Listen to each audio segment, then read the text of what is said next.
നമ്മൾ വഴി കുറെ ആളുടെ ആവശ്യങ്ങൾ നിർവഹിച്ചു കൊടുക്കും. ഉഖ്റവിയും ദുനിയവിയുമായ ഒരുപാട് ആവശ്യങ്ങൾ. ഉദാഹരണം പറഞ്ഞാല് ബസ് സ്റ്റോപ്പിൽ കാത്തിരിക്കുന്ന ഒരു പാവ മനുഷ്യൻ, എവിടത്തേക്കാ? അങ്ങോട്ടേക്കാ, ബസ് അപ്പുറാണല്ലോ, ഞാൻ കൈ പിടിക്കാം എന്ന് ഒറ്റൊരു 3 സ്റ്റെപ്പ്, അത് മതിയാവും.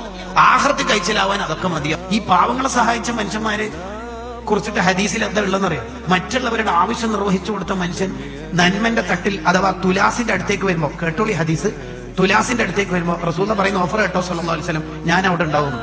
ഞാൻ അവിടെ എന്ന് പേടിക്കുന്നു. ഐ വിൽ ബി ദേർ, ഞാൻ അവിടെ ഉണ്ട് മോനെ, എന്തിനു പേടിക്കുന്നു? അഥവാ എന്തെങ്കിലും ഞാൻ ചെയ്തുതരാം. I will be there. സാന്ത്വന പ്രവർത്തകനാവണം, സംഘടനാ പ്രവർത്തകനാവണം. നമ്മൾ നമ്മളെ തന്നെ പൂജിച്ച് എന്താ ജീവിതത്തിന്റെ അജണ്ട? 4 മക്കള്, ഓരെ കെട്ടിച്ച്, പിന്നെ അവർക്ക് വീട് എടുത്തു കൊടുത്ത് ഇനി അത് ഒരു പള്ളിക്കാട്ടി പോയിട്ട് കിടക്കലല്ല നമ്മളെ അജണ്ട. മറിച്ച് നമ്മുടെ ജീവിതം കൊണ്ട് കുറെ ജീവിതങ്ങൾ ഉണ്ടാകും. കുറെ ആളുടെ ജീവിതത്തിന് അർത്ഥങ്ങൾ ഉണ്ടാക്കുക, നമ്മുടെ ജീവിതത്തെ പ്രകാശിപ്പിക്കുക. ഇതാണ് ഖദാഉ ഹാജത്തിൽ മുഅ്മിൻ. മാസങ്ങളോളം ഏറ്റിക്കാഫിരിക്കുന്നതിനേക്കാൾ, അതും മദീനത്തെ പള്ളിയിൽ ഏറ്റിക്കാഫിരിക്കുന്നതിനേക്കാൾ മഹത്വം ഒരു മുഅ്മിനിന്റെ ഒരു ആവശ്യം നിർവഹിച്ചു കൊടുക്കുന്നതിന് ഉണ്ട് എന്നല്ലേ നബി സല്ലല്ലാഹു അലൈഹി വസല്ലം തങ്ങൾ നമ്മളെ പഠിപ്പിച്ചത്.